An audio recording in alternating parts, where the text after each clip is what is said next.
Saludos amigos, gracias por la amabilidad de la compañía. Soy Cristino del Castillo y este es su programa A Quemarropa.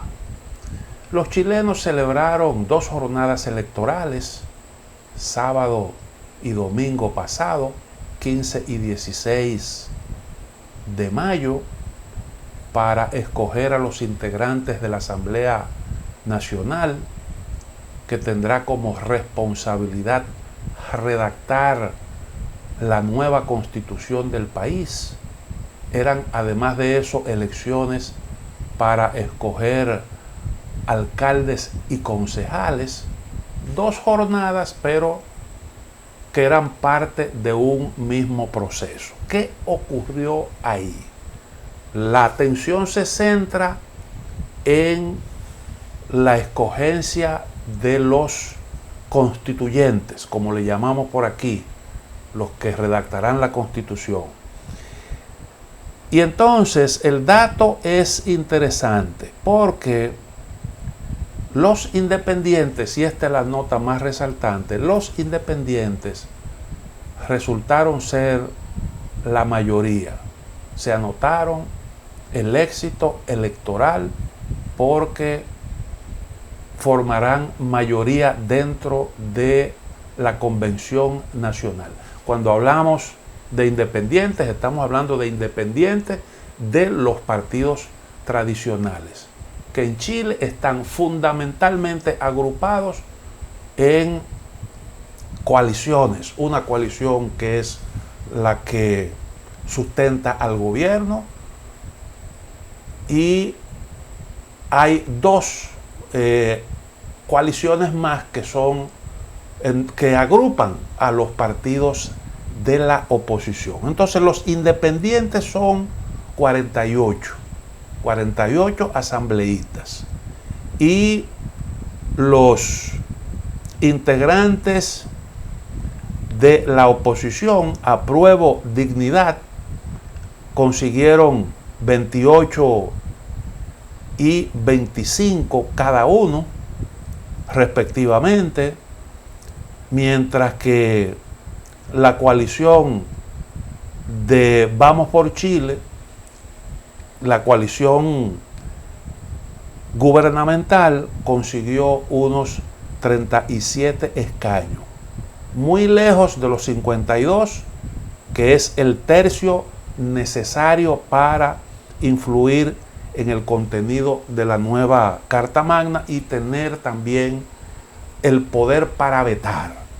Por tanto, la coalición de gobierno es minoría y su opinión puede que tenga peso en la medida en que logre algún tipo de respaldo, pero en realidad tendrá muy poco poder para decidir en la asamblea, porque el movimiento progresista se reparte la mayor cantidad de puestos, como ya lo dijimos. Estamos hablando de que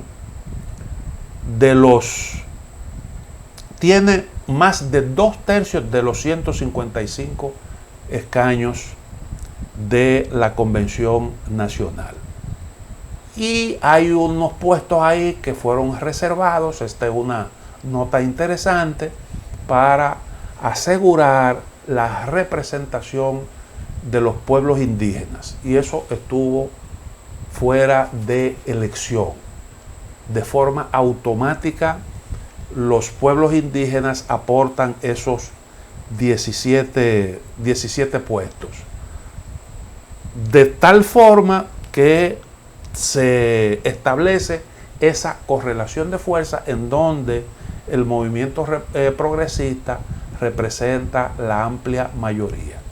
La lectura que le dan algunos a este resultado es que en el sistema de partidos chileno comienza a abrirse una grieta, porque los partidos tradicionales no pudieron repartirse como solían hacerlo el favor de los electores. Un montón de gente que respondía a movimientos que se conformaron en el 2019, al calor de aquellas protestas que se generaron como consecuencia de los incrementos en los precios del transporte y otros servicios. Esos movimientos lograron esos resultados, lograron promover a la Asamblea Nacional a sus propios representantes, independientes de los partidos tradicionales. Y este indiscutiblemente que es un detalle importante y que pudiera marcar realmente el inicio de un proceso de declive de las organizaciones tradicionales chilenas. En cualquier caso, los más perjudicados fueron los partidos de la derecha chilena que conforman la actual coalición de gobiernos. Esto se interpreta como una especie de preludio de lo que pudiera ocurrir a finales de este año, cuando se celebrarán elecciones presidenciales. Realmente la coalición de gobierno, que para la elección de los miembros de la Asamblea Constituyente se coaligaron, presentaron un bloque compacto, obtuvieron sin embargo un resultado muy pero muy modesto. El presidente Piñera ha dicho que las organizaciones tradicionales chilenas tienen que escuchar lo que está diciendo la calle, porque resulta que los políticos de los partidos tradicionales chilenos no han sabido darle respuesta a las demandas de la población, y que por tanto hay unos políticos emergentes que como consecuencia de esos cuestionamientos lograron imponerse en ese proceso. Yo creo que la lectura de Piñera es la lectura correcta, la que hay que darle a ese resultado. Lo que ha estado ocurriendo en Chile es interesante. Recuerden, Chile siempre se nos ponía como un ejemplo de competitividad, porque la economía chilena siempre estaba a la vanguardia, en la primera posición en el ranking de las economías más competitivas de la región, el país con el mayor producto per cápita, que exhibía una gran estabilidad. Incluso Piñera llegó a enorgullecerse públicamente, a resaltar esto, que mientras los países latinoamericanos se debatían en la inestabilidad, muchos de ellos, Chile era un país que avanzaba sin mayores traumas. Y de repente entonces se ponen de manifiesto muchas inconformidades que revelaron una situación que desde la distancia realmente no se percibía. Porque Chile es un país, a pesar de su solidez, de la solidez de sus instituciones, es un país desigual. Un país en donde el salario mínimo es realmente bajo, en donde los ingresos de la gente son modestos y en donde prácticamente todo es privado, absolutamente todo. Desde los servicios de salud, pasando por la educación, hasta llegar al sistema de pensiones. Alguien dijo que Chile era una especie de gran corporación privada, una especie de empresa privada, porque ahí realmente todo es privado. Y fue un modelo que se impulsó durante la dictadura de Pinochet. Y eso es lo que está consignado en la Constitución de Chile. Fundamentalmente lo que se pretende reformar son esas disposiciones que establecen límites a la intervención del Estado en esos sectores que son vitales: educación, salud, seguridad social, y es lo que realmente mantiene inconforme a la gente. Fíjense que incluso el sistema de pensiones chileno, con el retiro de los ahorros por parte de los trabajadores, eso queda en una muy mala posición. Aunque algunos decían, bueno, pero ¿qué sentido tiene eso? Si como quiera, al fin y al cabo, después de agotada toda una vida laboral, usted no tenía derecho a retirarse con una pensión digna. Lo que le correspondía era algo que no daba realmente para vivir. Pero después de tanto tiempo de esfuerzo, pues se da ese paso atrás que tendrá indiscutiblemente sus repercusiones, y Chile tendrá que reformar todo eso. Y entonces, de repente, esas inconformidades, decía, brotaron en esa sociedad. Y hay un cierto parecido entre lo que ha ocurrido en Colombia y lo que ocurrió en Chile. Porque así el motivo tiene, aunque naturalmente con sus diferencias, pero tienen cierto parecido, aunque en el caso de Colombia se trató de una reforma fiscal. Allí se hicieron algunos ajustes que no llegaba a reforma fiscal, pero que igualmente incomodó a la población.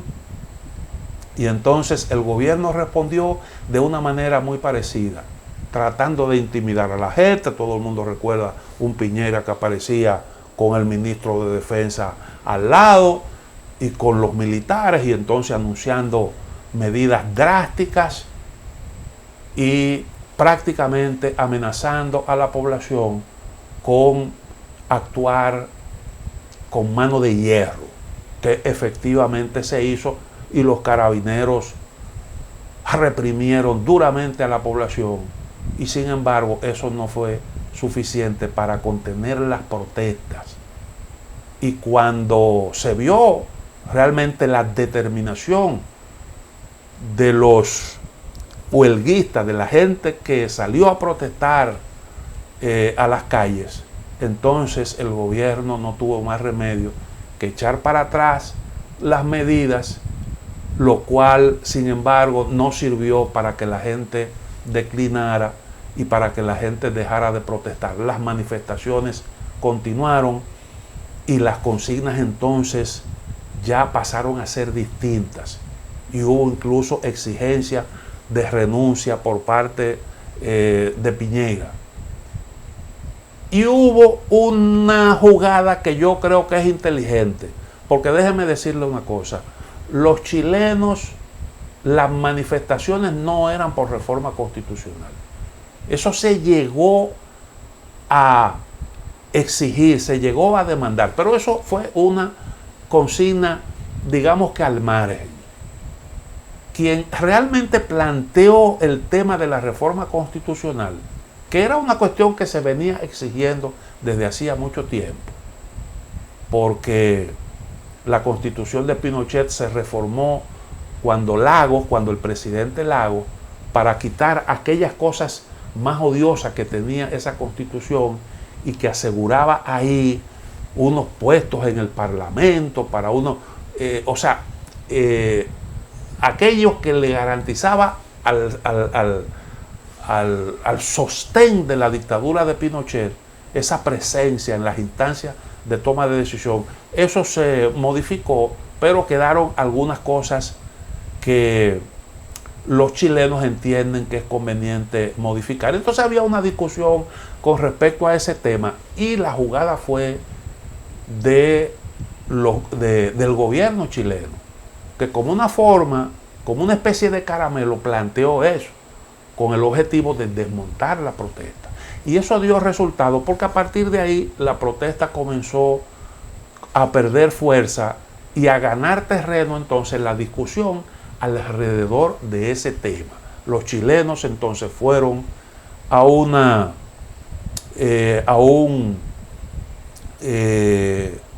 referéndum para decidir si reformar o no la Constitución. El referéndum se impuso mayoritariamente, por amplia mayoría, y entonces se aprobó un calendario que entonces pasaba por la celebración de esta elección de los responsables, de los asambleístas, responsables de la redacción de la Constitución.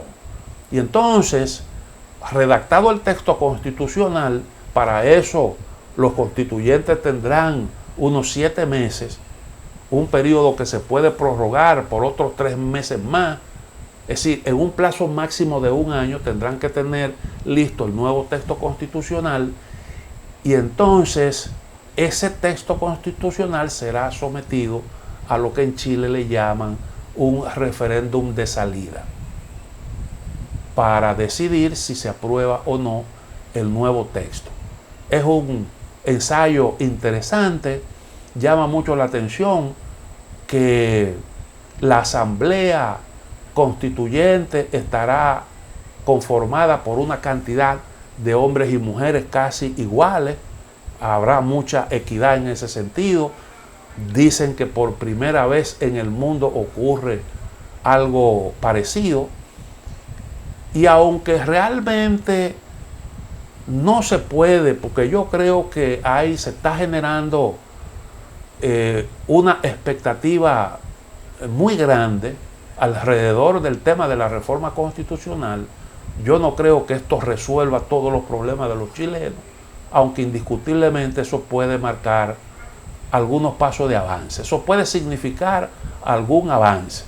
Se puede concebir una constitución más democrática, una constitución que abra las puertas para que le dé un poco más margen de maniobra al Estado. Ahora que está en retirada el fundamentalismo del mercado, para una intervención eficaz, para una intervención que pueda realmente ir en servir de alivio a la situación de las grandes mayorías, y que por tanto entonces puedan mejorar las condiciones de vida de los chilenos. Pero no se puede realmente, ese ha sido tradicionalmente un problema en América Latina, el denominado constitucionalismo, porque se piensa que a través de reformas constitucionales tú puedes mejorar, cambiar radicalmente la realidad,